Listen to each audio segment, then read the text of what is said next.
নমস্কার বন্ধুরা, আশা করি তোমরা প্রত্যেকেই ভালো আছো। প্রিয়াঙ্কা স্টাডি মিশন চ্যানেলে তোমাদের প্রত্যেককে স্বাগত। বন্ধুরা, আজকের ভিডিওতে আমি আলোচনা করব ডিসকভারি ও ইনভেনশন এই দুটি শব্দের পার্থক্য নিয়ে।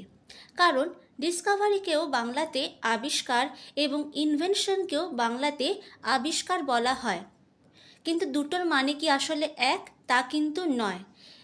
ভিন্ন ভিন্ন জায়গায় এই দুটি শব্দ ভিন্ন ভিন্ন অর্থে প্রয়োগ করা হয়। তো কোন জায়গায় ডিসকভারি এবং কোন জায়গায় ইনভেনশন প্রয়োগ করা হয় এই নিয়ে আজকের ভিডিও। তো শুরু করছি আজকের ভিডিও। প্রথমে আলোচনা করব ডিসকভারি নিয়ে, যার আক্ষরিক অর্থ আবিষ্কার। আবিষ্কার হলো আগে থেকেই বিদ্যমান কিছুকে খুঁজে বার করা। মানে কোনো জিনিস হয়তো আগে থেকেই রয়েছে, কিন্তু তার সম্বন্ধে মানুষ আগে জানতো না, নতুন করে তাকে খুঁজে পেল, তার অস্তিত্ব সম্বন্ধে জানতে পারল। সেক্ষেত্রে ব্যবহার করা হয় ডিসকভারি ইংলিশে। যেমন ধরো, কলম্বাসের আমেরিকা আবিষ্কার। আমেরিকা যে ভূখণ্ডটি, সেটি কিন্তু পৃথিবীতে আগেই ছিল, তার সম্বন্ধে মানুষ জানতো না, সেই ভূখণ্ড মানুষের অজানা ছিল। তো কলম্বাসের সেই ভূখণ্ড আবিষ্কারের পর তার নামকরণ হলো, সেখানে লোক বসবাস শুরু করলো। তার মানে কলম্বাস সেই ভূখণ্ডটিকে আবিষ্কার করেছিলেন, মানে সেই ভূখণ্ডটি আগেই ছিল, কিন্তু তার সম্বন্ধে আমরা পরে জানলাম। তো সেটি হলো ডিসকভারি। বা আইজ্যাক নিউটনের মাধ্যাকর্ষণ আবিষ্কার। তো পৃথিবী যে কোনো বস্তুকে তার নিজের কেন্দ্রের দিকে আকর্ষণ করে মাধ্যাকর্ষণ বলের দ্বারা, তা আমরা এখন সবাই জানি, কিন্তু এক সময় এর সম্বন্ধে কিন্তু মানুষ জানতো না। এই কাজটি কিন্তু পৃথিবী প্রথম থেকেই করে চলেছে, কিন্তু মানুষ এর সম্বন্ধে জ্ঞাত ছিল না। আইজ্যাক নিউটন এটি প্রথম এর সম্বন্ধে জানতে পারেন এবং এর কথা আমাদের বলেন। তারপর থেকেই মানুষ এর সম্বন্ধে জানেন। এই কারণেই মাধ্যাকর্ষণ আবিষ্কার করেছেন আইজ্যাক নিউটন, এই কথাটি বলা হয়। রবার্ট হুক কর্তৃক উদ্ভিদ কোষ আবিষ্কার। তো উদ্ভিদ যে কোষ দ্বারা তৈরি হয় সেটি কিন্তু প্রথম থেকেই, কিন্তু সেটি সম্বন্ধে কি মানুষ আগে জানতো না। রবার্ট হুক এর সম্বন্ধে প্রথম জানতে পারেন। তো রবার্ট হুক কর্তৃক উদ্ভিদ কোষ আবিষ্কার, মানে এই আবিষ্কারটি হচ্ছে, মানে ডিসকভারিটি হচ্ছে যে জিনিসটি আগে থেকেই ছিল, যা আমাদের জানা ছিল না, যার সম্বন্ধে, তার সম্বন্ধে যখন আমরা জানতে পারি তখন সেটিকে বলা হয় সে জিনিসটি আবিষ্কার করা হলো। ঠিক আছে, আশা করি বুঝতে পেরেছো। এরপরে আলোচনা করব ইনভেনশন নিয়ে, তাহলে বিষয়টি তোমরা আরও ভালোভাবে বুঝতে পারবে।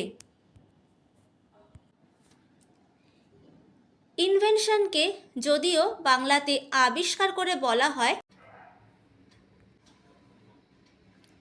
ইনভেনশন শব্দটির ক্ষেত্রে উদ্ভাবন শব্দটি বেশি মানানসই। তবে চলতি ক্ষেত্রে কিন্তু এক্ষেত্রেও বাংলাতে আবিষ্কার শব্দটিকেই ব্যবহার করা হয়। উদ্ভাবন হলো পরীক্ষা, উদ্ভাবন হলো নতুন কিছু সৃষ্টি করা, একদম সম্পূর্ণ নতুন কিছু সৃষ্টি করা, কৃত্রিম উপায়ে তৈরি করা হয়। যেমন ধরো, চার্লস ব্যাবেজের কম্পিউটার আবিষ্কার, টমাস আলভা এডিসনের আলোর বাল্ব আবিষ্কার, গ্রাহাম বেলের টেলিফোন আবিষ্কার। এখানে প্রত্যেকটি উদাহরণে আবিষ্কার শব্দটি ব্যবহার করা হলেও এখানে বুঝতে হবে কম্পিউটার হলো একটি যন্ত্র যা কিন্তু আগে ছিল না, যাকে কৃত্রিম উপায়ে তৈরি করা হয়েছে, একদম সম্পূর্ণ নতুন একটি জিনিস সৃষ্টি করা হয়েছে বা আবিষ্কার করা হয়েছে।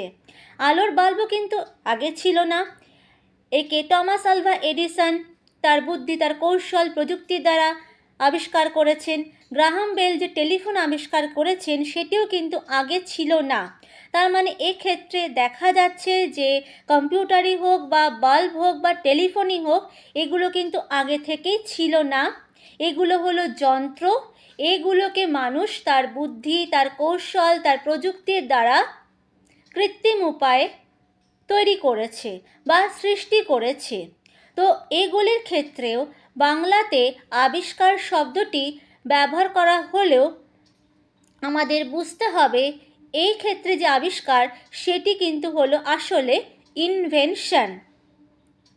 আর যেটা ডিসকাভারি সেক্ষেত্রে যে আবিষ্কার সেটি আগেই বলেছি যে যে জিনিসটি আগে থেকে ছিল, যার সম্বন্ধে আমরা আগে থেকে জানতাম না, পরে যখন জানলাম তখন সেক্ষেত্রে যে আবিষ্কার সেটি হচ্ছে ডিসকাভারি। তো আশা করছি বুঝতে পারছো যে ডিসকাভারি আর ইনভেনশনের মধ্যে পার্থক্য কী। আর যদি বাংলাতেও আবিষ্কার দেওয়া থাকে তাহলে এখন বাক্য পড়ে তোমরা বুঝতে পারবে যে কোনটি কি আবিষ্কার বোঝাতে চেয়েছে। তো বন্ধুরা, ইনভেনশন আর ডিসকাভারি নিয়ে যে পার্থক্যমূলক আলোচনা তা এখানেই শেষ হলো। আশা করছি যে তোমাদের ভিডিওটি ভালো লেগেছে। তো যদি তোমাদের ভিডিওটি ভালো লেগে থাকে তাহলে তোমরা ভিডিওতে লাইক করো, কমেন্ট করো, ভিডিওকে শেয়ার করো, আর আমার চ্যানেলকে প্লিজ বন্ধুরা সাবস্ক্রাইব করো। আর যারা অলরেডি সাবস্ক্রাইব করেছো আমার চ্যানেলকে তাদেরকে জানাই অসংখ্য অসংখ্য ধন্যবাদ। নমস্কার।